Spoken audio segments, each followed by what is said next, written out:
தமிழ்நாட்டினுடைய அரசியலை சில ஆண்டுகள் ராமபுர தோட்டம் தீர்மானித்தது. தமிழ்நாட்டினுடைய அரசியலை சில ஆண்டுகள் போயஸ் கார்டன் தோட்டம் தீர்மானித்தது. தமிழ்நாட்டினுடைய அரசியலை அண்ணா அறிவாலயம் சில ஆண்டுகள் தீர்மானித்தது. தமிழ்நாட்டு அரசியலை இனி வருங்காலங்களில் பனையூர் தீர்மானிக்க போகிறது. இந்த பனையூரில் தான் எங்க கட்சியினுடைய தலைமை அலுவலகம் இருக்கிறது. இந்த பனையூரில் தான் என் தலைவன் அண்ணன் விஜய் அவர்களும் இருக்கிறாங்க. இனி தமிழ்நாட்டு அரசியலின் மைய புள்ளியாக இந்த பனையூர் இருக்கும். இந்த பனையூரில் நின்று பேசுவது மிகப்பெரிய ஒரு உணர்வை ஏற்படுத்தியிருக்கு. ஒரு 3 நாளுக்கு முன்னாடி ஒரு கூட்டம் நடத்தினாங்க. இளைஞரணி மாநாடு என்று நடத்துறாங்க. தொடர்ந்து அவர்கள் நம் மீது முன்வைப்பது இவர்கள் கொள்கையற்ற கூட்டம், இவர்கள் தற்கொலைகள் என்று விமர்சனம் பண்ணாங்க. ஆனா அந்த இளைஞரணி மாநாட்டில் அவருடைய கொள்கைகள் எல்லாம் பார்க்கணும் பாருங்க. செவுரு ஏறி குதிக்கிறாங்க கீழே. மச்சான் ஊத்துற அந்த கோட்டை ஊத்துறான் ஒருத்தன். சாராயத்தை குடித்துக் கொண்டிருக்கிறார்கள்.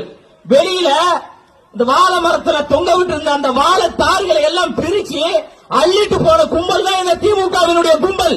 எங்களை பார்த்து கொள்கையற்றவர்கள் சொல்றீங்களா? நாங்கள் கொள்கை சார்ந்தவர்கள். எங்களுடைய கொள்கை என்பது அண்ணல் அம்பேத்கர் எங்களுடைய கொள்கை, தந்தை பெரியார் எங்களுடைய கொள்கை, அம்மையார் அஞ்சலி அம்மாள் அவர்கள் எங்களுடைய கொள்கை, அம்மையார் வேலு நாச்சியார் அவர்கள் எங்களுடைய கொள்கை.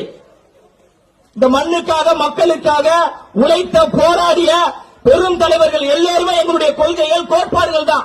சமூக நீதிக்காக, சமத்துவத்திற்காக, ஜனநாயகத்திற்காக, மாநில உரிமைக்காக, இருமொழி கொள்கைக்காக, தமிழ்நாட்டை மீட்க வேண்டும், தமிழ்நாட்டை பாதுகாக்க வேண்டும் என்று போராடி கொண்டிருக்கின்ற லட்சக்கணக்கான தோழர்களை கொண்ட ஒரே கட்சியாக தமிழக வெற்றி கழகம் இருக்கு. தமிழ்நாட்டினுடைய அரசியல் களம் என்பது தாவேகாவிற்கும் திமுகவுக்கும் இடையேயான போர் தான், ஜனநாயக போர் தான். 2026 அந்த ஜனநாயக போரில் வெற்றி பெறக்கூடியவர் அண்ணன் விஜய் அவர்களும் தமிழக வெற்றி கழகத்தை சார்ந்தவர்கள் தான்.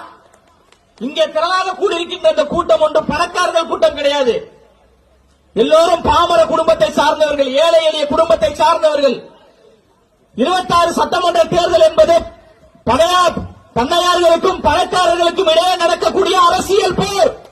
அந்த அரசியல் போரில் பாமரர்களின் தலைவராக இருக்கக்கூடிய அண்ணன் விஜய் அவர்களும் தமிழக வெற்றி கழகமும், தமிழக வெற்றி கழகத்தை சார்ந்த தோழர்களும் பெரும்பான்மையான இடங்களில் வெற்றி பெற்று சென்ட் ஜார்ஜ் கோட்டையில் அண்ணன் விஜய் அவர்கள் முதலமைச்சராக அமர்வார்.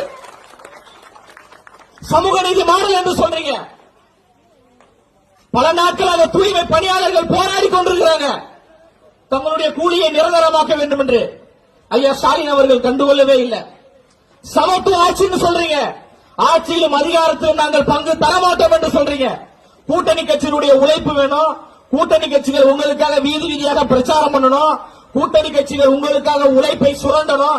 இதையெல்லாம் செய்துவிட்டு ஆட்சியிலும் அதிகாரத்திலும் பங்குதாரர்கள் என்று கேட்டால் பங்கு தரமாட்டோம் என்று சொல்வது சமத்துவம் கிடையாது, அது சமூக அநீதி. அந்த சமூக அநீதியை திமுக செய்து கொண்டிருக்கு.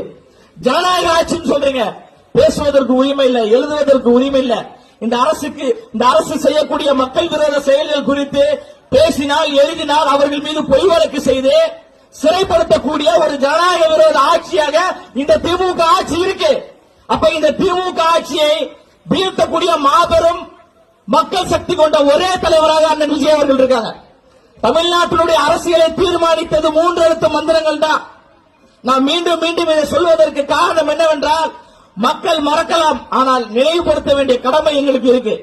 அண்ணா என்ற 3 எழுத்து எப்படி தமிழ்நாட்டில் புரட்சியை ஏற்படுத்தியதோ, புரட்சி தலைவர் எம்ஜிஆர் என்கின்ற 3 எழுத்து எப்படி தமிழ்நாட்டில் மிகப்பெரிய கிளர்ச்சியை ஏற்படுத்தியதோ, மக்கள் விரும்பும் முதல்வர் வேட்பாளர் அண்ணன் விஜய் என்கின்ற 3 எழுத்து தமிழ்நாட்டில் புரட்சியையும் கிளர்ச்சியையும் ஏற்படுத்தும்.